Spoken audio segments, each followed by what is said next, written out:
मेरे कहने पे आज की जो प्रेस कॉन्फ्रेंस रखी है वो कल हमने जो सोशल मीडिया पे देखा, हर्षदेव जी के बयान देखे सोशल मीडिया के थ्रू, और जो उन्होंने बताया जनता को कि कैसे उनको मैन हैंडलिंग किया गया डिप्टी सीएम के ऑफिस में। तो बहुत ही ये दुर्भाग्यपूर्ण एक विषय है और एक स्थिति है कि अगर एक लीडर दूसरे लीडर के पास जाता है लोगों की समस्याओं को लेके, तो उस लीडर को ऑफिस से निकाल दिया जाता है। और जिस हिसाब से हमने देखा कि उनके कपड़े भी फटे हुए थे और उन्होंने बोला कि बड़ी अब्यूज़ एक लैंग्वेज यूज़ करके उनको सिक्योरिटी गार्ड को बोला गया कि इनको धक्के मार के बाहर निकाला जाए। तो हम क्या समझें कि जो आज के ज़माने में जो लोगों ने जिता के लीडर्स भेजे हुए हैं असेंबली में, तो उनके पास अगर एक दूसरा लीडर जाता है जो इस समय कुर्सी पे नहीं है, तो उनके साथ अगर ऐसा व्यवहार किया जाएगा, तो आम जनता के साथ कैसा व्यवहार किया जाएगा। जिस हिसाब से जो हर्षदेव जी ने कहा, जो हमारे एक्स मिनिस्टर रहे हैं स्टेट के और हमारे उधमपुर को बिलॉन्ग करते हैं और उन्होंने काम भी किया है, उनके साथ ऐसा व्यवहार, तो हमें ये लगता है कि जो आज के ज़माने में लोगों ने जिनको चुना है और जो अब मंत्री और संतरी कहूँगी मैं, मंत्री बने हैं, उनको एक डिपार्टमेंट दिया गया है, संतरी हैं लोगों की सेवा के लिए, तो दोनों से ही वो कुछ अलग हो गए हैं। कुर्सी का शायद खुमार हो गया है कि हमें कुर्सी मिल गई है, या फिर इतनी फ्रस्ट्रेशन है कि वो काम कर नहीं पा रहे, वो फ्रस्ट्रेशन वो इनडायरेक्टली किसी पे भी निकाल देते हैं। तो ये हमें मेरे को कुछ जो देखा अच्छा नहीं लगा, तो मुझे लगा कि इस विषय पे बोलना बहुत ज़रूरी है, क्योंकि आने वाले दिनों में हमारे आने वाले फ्यूचर जो पॉलिटिकल लीडर्स हैं, उनके लिए क्या मैसेज है। इसका मतलब आने वाले पढ़े लिखे लोग कभी भी पॉलिटिक्स में आना नहीं चाहेंगे। वो बोलेंगे कि अगर हम पॉलिटिक्स में जनता की सेवा के लिए अगर आते हैं, तो ऐसे ही जो लीडर्स हैं हमें धक्के मार के निकाल देंगे, तो हमें लोगों की सेवा क्यों करनी है, और हमें यही लोग करें जो चुने हुए हैं। तो ऐसे चुनिंदा लोग जब कुर्सी पे बैठ जाते हैं, तो लोगों की समस्याएँ कम नहीं होती, लोगों की समस्याएँ बढ़ जाती हैं। आज जो हम देख रहे हैं, ये जो कुछ लीडर्स जो चुन के आए हैं असेंबली में, सिर्फ़ अपने लिए लड़ रहे हैं और आपस में लड़ रहे हैं। पर जिन चीज़ों के लिए उनको लड़ना चाहिए, उन चीज़ों से वो बहुत दूर हैं। आज हमारी जेएंडके में कितनी सारी समस्याएँ हैं।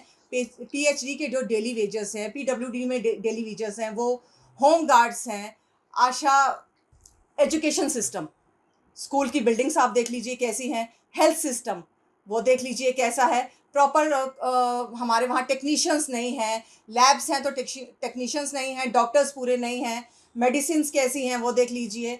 जनता जब हॉस्पिटल्स में जाती है तो इल ट्रीट किया जाता है, उनको प्रॉपर देखभाल उनकी नहीं होती।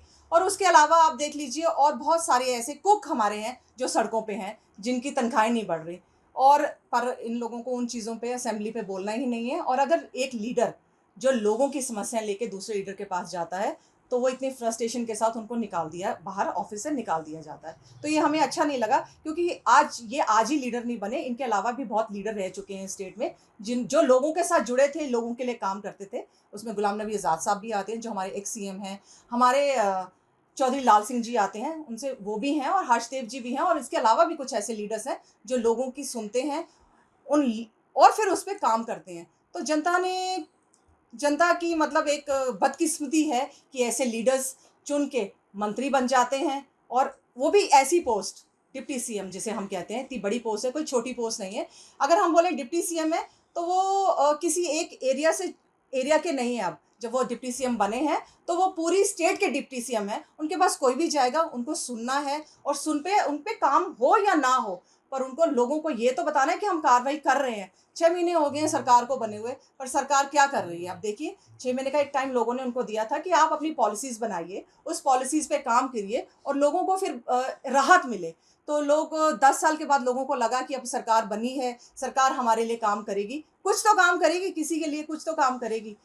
तो अगर लीडर्स ऐसे चुन के और ऐसे लीडर्स आपस में ही लड़ेंगे, तो लोग किसके पास जाएँगे? शायद लोग अब मुझे लगता है कि इससे अच्छा तो गवर्नर रूल ही है कि एटलीस्ट एक बंदा कुर्सी पे बैठा है, वो जो भी करे, सुने या ना सुने, सरकार की नौकरी कर रहा है, अपना काम कर रहा है, चलता बना है। पर जिनको लोगों ने चुन के भेजा था, वो लोग क्या कर रहे हैं?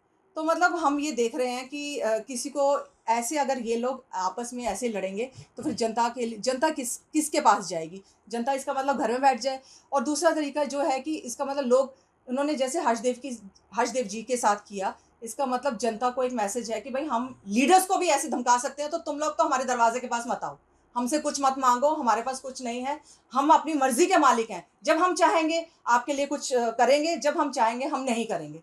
तो अगर यही है, और मैं आपके माध्यम से हमारे सीएम साहब जो एजुकेटेड भी हैं और यंग भी हैं, अगर उनकी पता नहीं ऐसी क्या मजबूरी रही थी कि ऐसे लोगों को उन्होंने सीएम बना दिया, कि जम्मू के अगर लोगों को ऐसे ही लोगों को सीएम बनाना, डिप्टी सीएम बनाना था, तो फिर किसी ऐसे अच्छे लीडर को या ना बनाते तो वो बेटर नहीं था।